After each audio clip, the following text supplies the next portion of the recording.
Hello and again welcome you all in APS classes. और population education and environmental education के lecture 2 में आप सभी का स्वागत है। हम यहाँ पे क्वेश्चन नंबर 1 जो आपके सामने लेके आए हैं, ये काफ़ी इंपॉर्टेंट क्वेश्चन हो सकता है, क्योंकि यहाँ पर एक पर्टिकुलर विशेष जो है विद्वान की कही हुई बात को यहाँ पे स्टेटमेंट के रूप में लिया गया है। स्टेटमेंट यह है कि जनांकिकी वह विज्ञान है जो सांख्यिकी पद्धति द्वारा मानव पीढ़ी, उसके विकास, ह्रास, मृत्यु एवं आदि का व्यवस्थित अध्ययन कराती है। तो यह पर्टिकुलर स्टेटमेंट किस विद्वान के द्वारा दी गई थी? तो यहाँ पे आपका ऑप्शन बी करेक्ट होगा। JC विपिल्स नामक एक विद्वान थे जिन्होंने जनसंख्या गतिकी बोले तो पॉपुलेशन डायनेमिक्स के बारे में और इसके जो है वितरण और घनत्व डेंसिटी के बारे में ये अध्ययन किए और इसके बारे में बताए थे। ठीक है, चलिए फिलहाल जो है हम यहाँ पे आपसे डिस्कस करना चाहेंगे कि जनांकिकी क्या होता है, जनांकिकी की अर्थ क्या होती है, परिभाषा क्या होता है। छोटी से बात करेंगे, फिर हम लोग आगे क्वेश्चन की तरफ बढ़ेंगे। तो सबसे पहले बात ये समझिए कि किसी क्षेत्र विशेष में किसी दिए गए समय में जनसंख्या के आकार में जो परिवर्तन होता है, वृद्धि होता है या फिर ह्रास होता है, उसके अध्ययन को हम जनसंख्या गतिकी में पढ़ते हैं। ठीक है, जनसंख्या की वृद्धि बढ़ भी सकती है, घट भी सकती है, मतलब कि धनात्मक भी हो सकता है, ऋणात्मक भी हो सकता है। ठीक है, तो इन सब चीज़ों को जो पढ़ा जाता है, इसमें जो इसके मतलब प्रो हैं, जो कॉन्स हैं, जो इसमें मान लीजिए बढ़ोतरी हुई या फिर घटोतरी हुई या फिर जो भी मृत्यु दर रहा, जन्म दर रहा, सारी चीज़ों का जो अध्ययन करेंगे वो जनांकिकी में आता है। ठीक है, चलिए अगला क्वेश्चन जो आपके सामने है वो क्वेश्चन ये है कि जनांकिकी में नगरीकरण के निश्चित स्वरूप में किसका अध्ययन नहीं होता है। तो अब देखिए जनांकिकी जो है ना, इसमें कुछ जो है सीमित क्षेत्र है और कुछ इसके जो है व्यापक क्षेत्र हैं। तो अगर हम सीमित क्षेत्र में बात करें तो सीमित क्षेत्र में एक बिंदु आता है, एक पॉइंट आता है नगरीकरण। तो नगरीकरण में अगर बेसिकली देखा जाए तो हम जन्म एवं मृत्यु दर, आवास प्रवास, यातायात, उपरोक्त सभी में से यहाँ पे जो आपका ये यातायात एवं संचार है, इसके बारे में हम अध्ययन नहीं करते हैं। नगरीकरण में सिर्फ जन्म, मृत्यु दर, आवास प्रवास की बात की जाती है।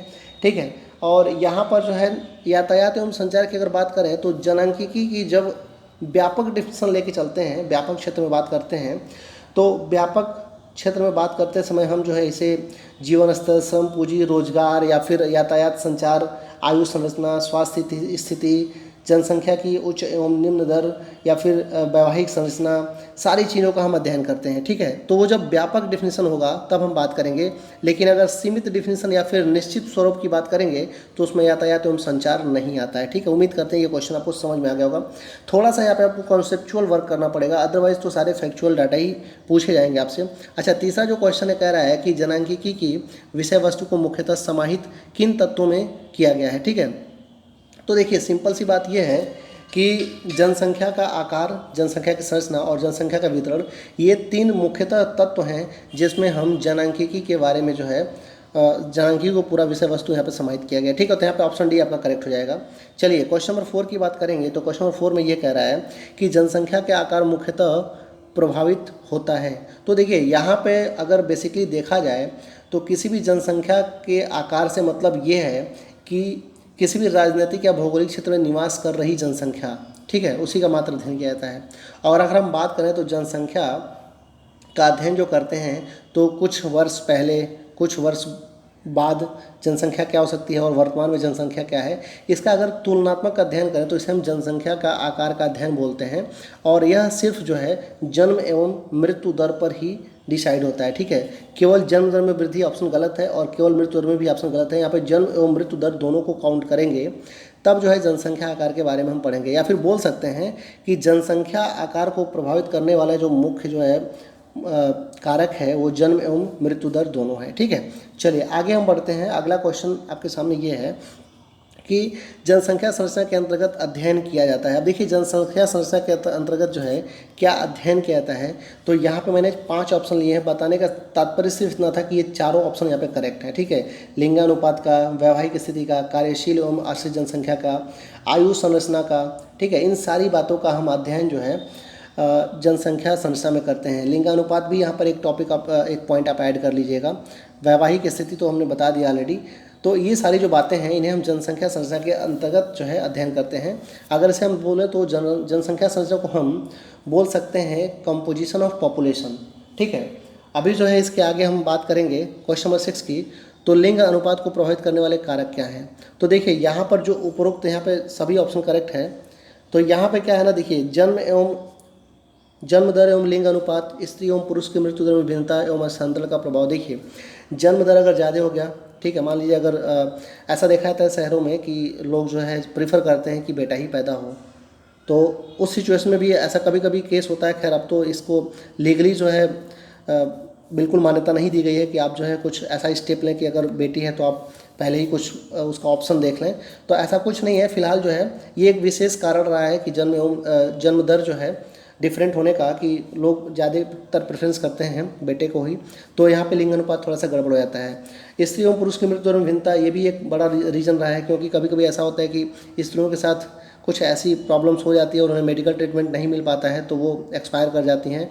तो देखा जाता है तो इनकी संख्या जो है काफ़ी कम हो जाती है, उस सिचुएशन में दिक्कत होती है। और स्थानांतरण का प्रभाव का मतलब सिर्फ इतना है कि रोजगार के चक्कर में जो मेल हैं वो गांव को छोड़ के ऑलरेडी जो है शहर में जाके अपना इस्टेब्लिश हो जाते हैं, तो इस तरीके से भी कुछ जो है लिंगानुपात प्रभावित होते हैं। ठीक है, तो ये आपके तीनों ऑप्शन यहाँ पे करेक्ट हैं, तो यहाँ पे आपका आंसर हो जाएगा ऑप्शन डी। ठीक है, चलिए आगे हम बात करते हैं। तो साक्षरता को प्रभावित करने वाले कारक क्या क्या हैं। सिंपल सी बात है, अर्थव्यवस्था एक बड़ा रीजन है, क्योंकि आज के टाइम में अगर आपके पास पैसा नहीं है तो आप हायर एजुकेशन के बारे में मत सोचिए। बीटेक करने में, एमटेक करने में, या फिर कोई भी, अगर सिंपल सी बात है आप बीएड ही कर रहे हैं, तो बीएड में अगर आपके पास जो है पैसा नहीं है तो आप जो है एक प्राइवेट कॉलेज में तो एडमिशन ले ही नहीं सकते हैं, और गवर्नमेंट में सीट कितनी कम है आपको ये पता है। तो अर्थव्यवस्था जिसके घर की खराब है, साक्षरता उसका वहाँ गड़बड़ हो जाएगा। इवन कह सकते हैं कि पब्लिक स्कूलों की फीस बहुत ज़्यादा है, तो अर्थव्यवस्था इज़ द मेन रीज़न। फिर नगरीकरण की बात करें तो आपको पता है कि गाँव में वैसे एजुकेशन नहीं होते हैं, जैसे मतलब शहर में है, शहर में पब्लिक स्कूल हैं, अच्छे अच्छे कॉलेजेस हैं, स्कूल्स हैं, और गांव में उतनी सुविधाएं नहीं है, तो नगरीकरण का भी विशेष प्रभाव पड़ता है। और यातायात एवं संचार के साधन की बात करें तो अगर यातायात अच्छा हो तो ऐसा कह सकते हैं कि गांव के जो मतलब लोग हैं, जो बच्चे हैं, वो भी शहर में आके पढ़ाई कर सकते हैं। ठीक है, अगर मान लीजिए मेट्रो की सुविधा अवेलेबल हो, या फिर गवर्नमेंट बसें चल रही हों, या फिर टाइम टू टाइम आपको जो है साधन की अवेलेबिलिटी हो, तो आप गांव से भी आके शहर में पढ़ाई कर सकते हैं। तो ये तीनों के तीनों जो रीज़न हैं ए बी सी, ये यहाँ पे करेक्ट हो जाएंगे, तो आपका यहाँ पे करेक्ट ऑप्शन डी है। ठीक है, अगर हम क्वेश्चन 8 की बात करें तो 2011 की जनगणना के आधार पर भारत की साक्षरता दर क्या थी। ये बड़ा ही इंपॉर्टेंट क्वेश्चन है। ठीक है, ये नियर अबाउट जो है 3-4 एग्जाम में तो पूछा हुआ है। ठीक है, एसएससी में कई बार पूछा हुआ है, यूपी पीसीएस में भी इसने जो है 2 बार इस क्वेश्चन को पूछा है। और अगर जो है हम बात करें तो यहाँ मैंने आपको एक फैक्चुअल डाटा दे रखा है कि 2001 में जो साक्षरता थी वो 64.83% था। 2011 की जनगणना के अनुसार 74.04% है, यहाँ पे ऑप्शन आपका बी करेक्ट है। और 2020 में ये 77.7% जो है लिटरेसी रेट है। ये सारे के सारे जो मैंने सूचनाएं ली हैं, जो आपको दिखा रहा हूँ, ये मैंने गूगल से ही लिखा है। ठीक है, तो उम्मीद करते हैं कि आपको समझ में आ रहा होगा। चलिए क्वेश्चन नंबर 9 जो है ये भी इम्पोर्टेंट क्वेश्चन है, कई बार पूछा हुआ है छोटे मोटे एग्जाम्स में। भारत का वह केंद्र शासित प्रदेश जिसकी जनसंख्या घनत्व सबसे ज़्यादा है। तो सबसे सिंपल सा आंसर इसका है दिल्ली। आपको पता है ना कि दिल्ली कितना छोटा सा है और उसमें कितने ज़्यादा लोग रहते हैं, क्योंकि वहाँ पे क्या है, रोज़गार है, वहाँ पे बहुत सारे जो है पढ़ाई होती है, तो लोग वहाँ पे जाके बस गए हैं। अच्छा, दिल्ली का जो जनसंख्या घनत्व है वो 11,312 पर्सन पर किलोमीटर स्क्वायर है, और अकॉर्डिंग टू सेंसस मतलब 2011 के अनुसार, 2011 की जनगणना के अनुसार ये लिया गया है। अच्छा, एक चीज़ मैं आपको और बताना चलूँ, दिल्ली में जब जनसंख्या ज़्यादा हो गई तो कुछ पार्ट जो है यूपी का, कुछ पार्ट हरियाणा का लेके, और उसको हम एनसीआर बोलते थे, नेशनल कैपिटल रीजन। ठीक है, एनसीआर दिल्ली का मतलब क्या है, नेशनल कैपिटल रीजन। उसमें से ग्रेटर नोएडा आता है। ठीक है, और ये जो है आपका नोएडा है, ग्रेटर नोएडा है, ये सारी चीज़ें उसमें एनसीआर में ही आती हैं। तो दिल्ली का विस्तार किया गया, उसी को हम बोलते हैं एनसीआर। ठीक है, अगर नोएडा की बात करें तो new Okhla industrial development area उसका जो है फुल फॉर्म होता है। चलिए आगे अगर हम बात करें तो ये इंपॉर्टेंट क्वेश्चन है कि भारत का वह राज्य जिसकी साक्षरता सर्वाधिक है। तो आपको पता है कि सर्वाधिक साक्षरता वाला राज्य जो है केरल है, जहाँ पे 96.2% है। और अगर जो है हम दिल्ली की बात करें तो दिल्ली की जो साक्षरता है वो 88% के आसपास है। अच्छा, आगे जो है नेक्स्ट क्वेश्चन ये है, और ये काफ़ी इंपॉर्टेंट क्वेश्चन है। देखो, ये क्वेश्चन भी कॉम्पिटेटिव एग्जाम में पूछा हुआ है कि वह देश जिसकी जनसंख्या घनत्व भारत के जनसंख्या घनत्व से ज़्यादा है।